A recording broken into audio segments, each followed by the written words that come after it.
Do you help your customers understand real insights? I mean, real insights. Hey, I'm Mark Hunter, the Sales Hunter, and I'm continuing to unpack content from my book, Integrity First Selling, and I do hope you pick up a copy of it. But I want to go through three things here that I want to challenge you with and to help you really ask this question: are you bringing real insights?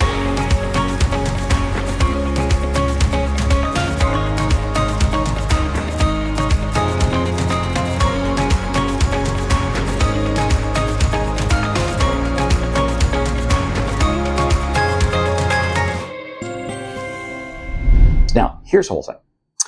Real insights allow you to stand out and be a part different from every other salesperson. You want to bring real insights because even if you're pushed into procurement, they're going to see you differently. But more importantly, I hope you're dealing with other people in an organization and they see you as a valuable player. My mark of somebody who is bringing you real insights is when the customer is routinely asking you questions about things that don't pertain to you at all. If they're asking you economic questions, if they're asking you questions regarding this regulation, that rate, and it's totally outside your industry, totally outside what you sell, that means they must see you in a different light. That's where you want to get to. Okay, the three I want to talk about are those that create credibility. In other words, what are insights that you can bring to your question? Now, bring to your customer. Now, here's the whole thing. I'm not about pontificating. I'm not about elevating myself. And no, I want to come into every conversation with humility. I want to come in. But I have to create credibility by bringing to customers information that really helps them see that, whoa, he's playing at a different level. Whereas we're playing checkers, he's playing chess. Whereas we're looking at things through one lens, he's 3D, 4D, 5D. I want you to ask yourself, what is the information that you can bring to your customer that's going to go more in depth in helping them with their objectives, helping them achieve their goals for the year, helping the person become a better leader, better person, whatever it might be.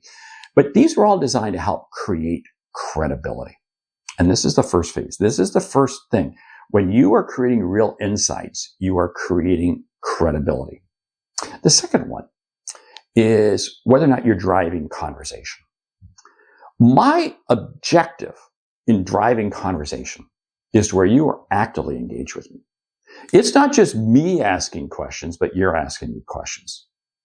And it's not just me working to arrange the meeting, but you're, as the customer, actively calling me saying, hey, can we meet? Can we talk? Because it's not just about ripping me. No, it's about having conversation to go deeper. That's what real driving conversations are all about. My goal is to ask the customer questions that they can't answer and I can't answer. And stop and think about that for a moment. If I ask you a question that you can't answer and I can't answer, that's going to force a conversation. That's great. Now, what's a conversation like that? I might be asking you a question regarding tariffs. Love to get your perspective on where you see tariffs going specifically for your industry next year. And they may not have a clue, and you may not have a clue, but it's going to force a conversation. You know what? It's great. I'm glad we're talking about this. And I'm going to go back and I'm going to try to do some trend lines and try to do some figures and understand, can sourcing change or something like that to maybe change tariffs? This may be regarding an expansion into a new marketplace. It might be a new product. But I want to ask questions that neither party can answer. I'll never forget, I was on the phone with a CEO years ago, and we were having a conversation, and I asked him, I said, how much business do you expect to lose from the new competitors that are coming into the marketplace? And he couldn't answer the question. Well, neither could I. We both had our thoughts and our opinions. But it created a great conversation and it elevated me to the next level because I was asking him to think at a different level. He wasn't expecting that from a salesperson. But ultimately, we created a terrific relationship. See, what does this all do? It comes to number 3. It allows you to differentiate yourself. This is the goal. What I find is when I'm able to deliver to you real insights, I differentiate myself. This is one of the reasons why in prospecting, when I'm prospecting you, I want to be sharing with you insights. I want to be sharing with you information that is relative and important to you that may not even be with what I sell.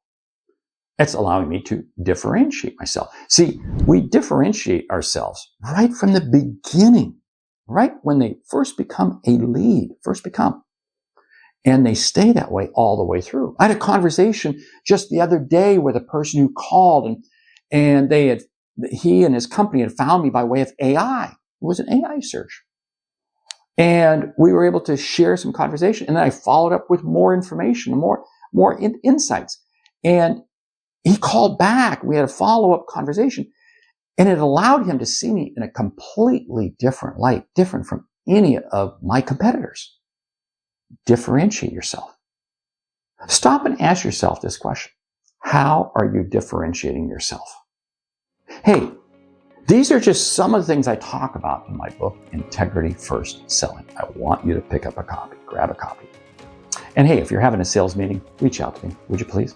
Reach out. I want to be part of it, whether it be in person or whether it be virtual like this. I do a lot of virtual meetings with companies all over the world, all sizes. Reach out. Let's have a conversation. I'm Mark Hunter, the Sales Hunter. Great selling.